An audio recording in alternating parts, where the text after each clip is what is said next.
এই যে বড় বড় সবুজ ট্রাঙ্ক দেখতে পাচ্ছেন, এই ট্রাঙ্ক ভর্তি বিপুল পরিমাণ টাকা উদ্ধার হয়েছে, সঙ্গে টাকা গোনার মেশিন।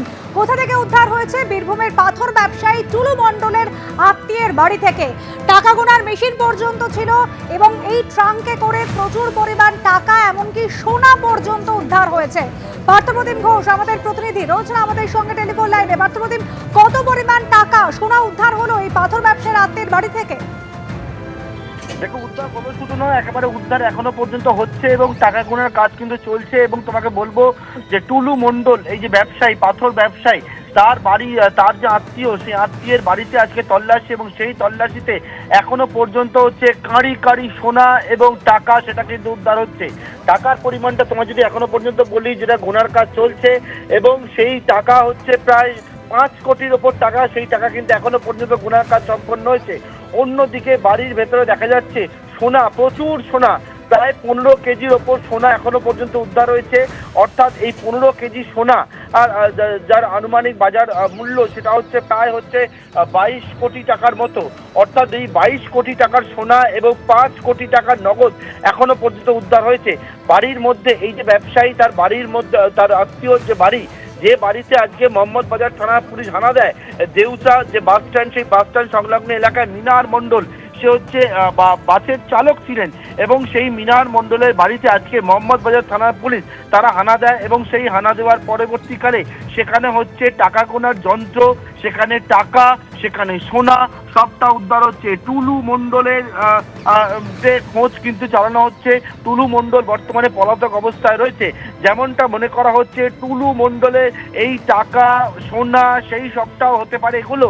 এবং এই যে ব্যবসায়ীর আত্মীয়ের বাড়ি, টুলু মণ্ডলের আত্মীয়ের বাড়ি, সেই আত্মীয়ের বাড়িতে কিন্তু এই রকম বিপুল পরিমাণে টাকা এবং সোনা সেটা উদ্ধার হচ্ছে। আবারও বলবো, এখনো পর্যন্ত প্রায় 15 কেজির ওপর সোনা বাড়ি থেকে উদ্ধার হয়েছে। 15 কেজি সোনা, যার বাজার মূল্য প্রায় 22 কোটি টাকার মতো। এর পাশাপাশি প্রচুর বক্স বক্স টাকা রয়েছে, যে টাকা এখনো পর্যন্ত গোনার কাজ যেটা হচ্ছে, সেই টাকার মূল্য হচ্ছে 5 কোটি টাকার উপর। এটা কোথায় গিয়ে থামবে এখনো পর্যন্ত নিশ্চিত নয়। ইতিমধ্যে তোমায় বলবোই, মোহাম্মদ বাজার থানা পুলিশের আজকের এই যে অভিযান, সেই অভিযানে টুলু মণ্ডলের আত্মীয়ের বাড়িতে সেখানে কিন্তু টাকা এবং সোনার পাহাড় পাওয়া যাচ্ছে। এবং ইতিমধ্যে সেখানে টাকা গোনার যন্ত্র নিয়ে যাওয়া হয়েছে, আরও একাধিক লোককে নিয়ে যাওয়া হচ্ছে, ব্যাংকের কর্মীদেরকে নিয়ে যাওয়া হয়েছে। ব্যবসায়ীর বাড়িতেই পাহাড় পাহাড় টাকা এবং সোনা, তার কিন্তু হদিশ মিলেছে এবং সেটা বাজেয়াপ্ত করার কাজ চলছে, টাকা গোনার কাজ চলছে। 15 কেজি সোনা উদ্ধার হয়েছে, যার বাজার মূল্য প্রায় 22 কোটি টাকার মতো। 5 কোটি টাকা এখনো পর্যন্ত নগদ গোনা হয়েছে। এই রকম কিন্তু টাকার পাহাড় বাড়ির মধ্যে রয়েছে বলে জানা যাচ্ছে। একেবারে পার্থপ্রতিম, তুমি আমাদের সঙ্গে থাকো। টাকা গোনার কাজ কিন্তু এখনো চলছে, অর্থাৎ এখনো থরে থরে টাকা সাজানো রয়েছে। প্রচুর সোনা উদ্ধার হয়েছে, প্রায় 22 কোটি টাকার আনুমানিক সোনা উদ্ধার হয়েছে এখনো পর্যন্ত। টুলু মণ্ডল, যার আত্মীয়ের বাড়ি থেকেই বিপুল পরিমাণ টাকা এবং সোনা উদ্ধার হয়েছে। একই সঙ্গে টাকা গোনার মেশিন উদ্ধার হয়েছে। টুলু মণ্ডল যদিও পলাতক এবং ওই পাথর ব্যবসায়ী, তার বিরুদ্ধে ভোট পরবর্তী হিংসাকাণ্ডে জড়িত থাকার অভিযোগ রয়েছে। মোহাম্মদ বাজার থানা পুলিশ তারা তল্লাশি চালাচ্ছে এবং এই বিপুল টাকা উদ্ধার হয়েছে। টাকা উদ্ধার করে দেখতে পাচ্ছেন, টাকা উদ্ধার করে নিয়ে যাওয়ার জন্য বড় বড় ট্রাঙ্ক নিয়ে আসা হয়েছে এবং এই ট্রাঙ্কে করে এখনো পর্যন্ত 5 কোটি টাকা নিয়ে যাওয়া হয়েছে। প্রচুর সোনাও রয়েছে এই বাড়িতে এবং এখনো পর্যন্ত 22 কোটি টাকার সোনা উদ্ধার হয়েছে। টুলু মণ্ডলের আত্মীয় মিনার মণ্ডল, তার বাড়িতে আজ সকাল থেকে তল্লাশি চালানো হচ্ছে এবং সেই তল্লাশিতেই বিপুল পরিমাণ টাকা, সোনা উদ্ধার হলো। টুলু মণ্ডলের আত্মীয় মিনার মণ্ডল সরকারি বাস চালাতেন এবং মোহাম্মদ বাজার থানার দেউচা বাস স্ট্যান্ড এলাকার মিনার মণ্ডলের বাড়িতে তল্লাশি চালাচ্ছে পুলিশ। ভাস্কর মুখোপাধ্যায় সরাসরি আপনাদের ঘটনাস্থলে নিয়ে যায়, আমাদের প্রতিনিধি রয়েছেন আমাদের সঙ্গে। ভাস্কর, এখনো পর্যন্ত 5 কোটি টাকা, প্রায় 22 কোটি টাকার আনুমানিক সোনা উদ্ধার করা হয়েছে এই বাড়িতে। তুমি যেখানে দাঁড়িয়ে রয়েছো, একজন সরকারি বাস চালক, তার বাড়িতে এত বিপুল পরিমাণ টাকা সোনা মজুদ ছিল?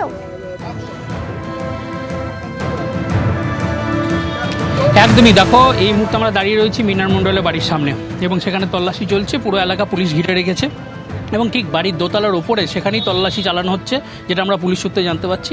এবং এই টুলু মণ্ডলের সঙ্গে মিনার মণ্ডলের একটি সম্পর্ক রয়েছে, তার আত্মীয়। এবং পুলিশ যেটা সন্দেহ করছে যে এই পাথর খাদানের টাকাই তার কাছে মজুদ ছিল, কারণ আমরা যখন আশেপাশে মানুষজনদের সঙ্গে কথা বলি তার কাছে জানতে পারি যে মিনার মণ্ডল সাধারণত কারোর সঙ্গে মিশতেন না, কারোর সঙ্গে কথাও বলতেন না। তার একটি ছেলে রয়েছে, সেই ছেলেও বাড়িতে থাকতো, সেইভাবে আশেপাশে লোকের সঙ্গে সেইভাবে মেলামেশা তারা প্রায় করতেন না। এবং এই যে বাড়ি পুলিশ সূত্রে যেটা আমরা জানতে পারছি, বাড়ির যেখানে রয়েছে, অর্থাৎ বাড়িটি যে জায়গাটা রয়েছে সেই জায়গাটাকে কিন্তু চুজ করা হয়েছিল এই টাকা রাখার জন্য। কারণ আমরা যদি একদম দেউচা শুরু হচ্ছে, যেখানে মাঠের ধারে বাড়ি, পিছনের দিকে আমরা দেখে এসেছি পিছনের দিকে কোনো বাড়ি নেই, একদম পুরো ফাঁকা মাঠ, এবং সেখানে এই বাড়ি রয়েছে। এবং পুলিশ যেটা সন্দেহ করছে যে খুব পরিকল্পনা করেই এখানে টাকা রাখা হয়েছে, কারণ মিনার মণ্ডলকে কেউ সন্দেহ করবেন না, তিনি ছিলেন একজন বাস চালক, সরকারি বাস চালক, পরে তিনি অবসর নেন। এবং সেক্ষেত্রে তাকে সাধারণ মানুষ সন্দেহ তালিকায় রাখবে না, পুলিশও সন্দেহ তালিকা রাখবে না, এবং তার জন্যই কিন্তু তার বাড়িতে বিপুল পরিমাণ টাকা রাখা হয়েছিল বলে পুলিশ জানাচ্ছে। শুধু টাকা নয়, টাকার সঙ্গে সোনাও ছিল। এবং এই বিপুল পরিমাণ টাকা কারা এখানে মজুদ করেছিল সেটাই কিন্তু পুলিশ তদন্ত করছে। কারণ একটা জিনিস খুব পরিষ্কার, বীরভূমে গত তৃণমূলের সময় ব্যাপক দুর্নীতি হয়েছে পাথর খাদানের যে রাজস্ব আদায় নিয়ে।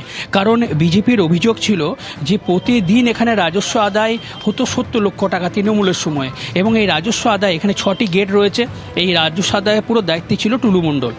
কিন্তু বিজেপি ক্ষমতায় আসার পর এই টুলু মণ্ডলকে সরিয়ে দেয়, যারা বেসরকারি সংস্থা ছিল সমস্ত সরিয়ে দিয়ে সরকারি সংস্থাকে দেওয়া হয়।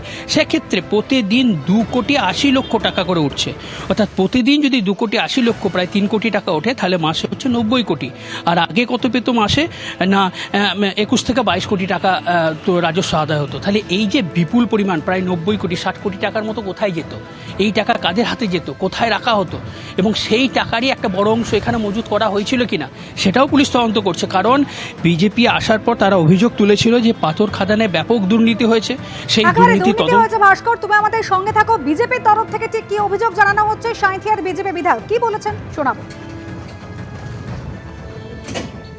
এই মৌরাক্ষী নদীর তীর বরাবর যে সমস্ত মানুষরা দীর্ঘদিন ধরে সিন্ডিকেট চালিয়েছিল, যে সমস্ত মানুষরা নিজেকে দালালি করে ইনকাম করে যারা নিজেকে ভগবান ভাবতে শুরু করেছিল, খেলা যারা বলছিল খেলা হবে, আসল খেলা এবার শুরু হতে চলেছে। এটাই তো আশ্চর্যের বিষয়। সকাল থেকে শুনে আমিও তো মনে করছি যে আমি মাটিতে আছি না কোন জায়গায় যাচ্ছি আমি বুঝতে পারছি না। এইরকম ভুরি আছে। আমি অনুরোধ করব এগুলোর তদন্ত হওয়া প্রয়োজন আছে। সব জায়গায় সিন্ডিকেট, তোলাবাজি, এখান থেকেই টাকা, তাছাড়া টাকার ইনকামের সোর্স কোথা দেখাবেন সেটা অবশ্যই তদন্ত সাপেক্ষ, তদন্তের বিষয়ে আমি কিছু বলবো। সরাসরি আপনাদের নিয়ে যাই ঘটনাস্থলে। ভাস্কর মুখোপাধ্যায় আমাদের প্রতিনিধি রয়েছেন আমাদের সঙ্গে। ভাস্কর, একেবারে সিন্ডিকেট চালানোর অভিযোগ করছেন বিজেপি বিধায়ক। এই সিন্ডিকেটের সদস্য হয়ে গিয়েছিলেন এই মিনার মণ্ডল এবং টুলু মণ্ডল। সকাল থেকে এই বিপুল পরিমাণ টাকা উদ্ধার হয়েছে, টাকা গোনার কাজ এখনো চলছে। একদমই টাকা গোনার কাজ চলছে, এবং ঠিক দোতলার উপরে এখানে টাকা গোনার কাজ চলছে। এবং আমরা দেখতে পাচ্ছি নিচেতে এখানে পুলিশ কর্মীরা যারা ল্যাপটপ নিয়ে বসে রয়েছেন তারা সমস্ত তথ্য সংগ্রহ করছেন, এবং সেই তথ্য ওপর মহলে পাঠানো হচ্ছে বলে পুলিশ সূত্রে আমরা জানতে পারছি। এবং ওপরে যে অংশ বাড়ি সেখানেই টাকা গোনার কাজ চলছে। 3টি টাকা গোনার মেশিন নিয়ে এসছে পুলিশ, এবং এই বিপুল পরিমাণ টাকা সেই মেশিনে গোনা হচ্ছে। এবং যে ট্রাঙ্কগুলি আনা হয়েছিল, অর্থাৎ 2টি ট্রাঙ্ক আনা হয়েছে, প্রায় একটি ট্রাঙ্ক 3 ফুট লম্বা, 1.5 ফুটের মতো চওড়া। এই ট্রাঙ্কগুলিতে সেই টাকাগুলি রাখা হচ্ছে, এবং এই টাকার পরিমাণ কোটি কোটি টাকা হতে পারে, এবং তার সঙ্গে সোনার গয়না রয়েছে। এবং এই টাকা কোথা থেকে এসেছিল সেটাই এখন বড় প্রশ্ন। কারণ বিজেপি তো সরাসরি অভিযোগ করছে যেখানে একটা সিন্ডিকেট চলতো, এবং সেই সিন্ডিকেট শাসক দলের মদতেই চলতো, অর্থাৎ তৃণমূলের মদতেই চলতো, এবং সেই সিন্ডিকেটের টাকা এখানে মজুত করা হয়েছিল কিনা সেটাই বড় প্রশ্ন। কারণ এই যে মিনার মণ্ডল, তার যদি আমরা ক্যারেক্টার দেখি, সে কিন্তু একদম ধীর স্থির, কারোর সঙ্গে এখানে মিশত না। তিনি নিজে সরকারি কর্মচারী ছিলেন, অবসর গ্রহণ করেছেন। তার যে ছেলে রয়েছে, ছেলেও সেইভাবে এখানে মিশত না। আশেপাশে মানুষজন বলছে যে তারা মিশতই না, তারা নিজেদের মতো থাকতো।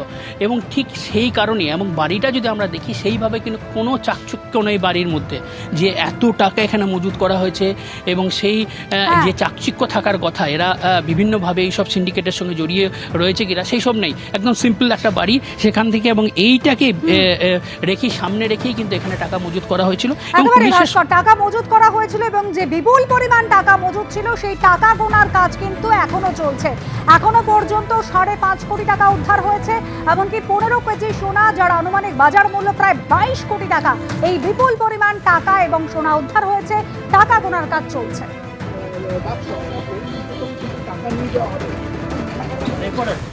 এবিপি আনন্দ, এগিয়ে থাকে, এগিয়ে রাখে।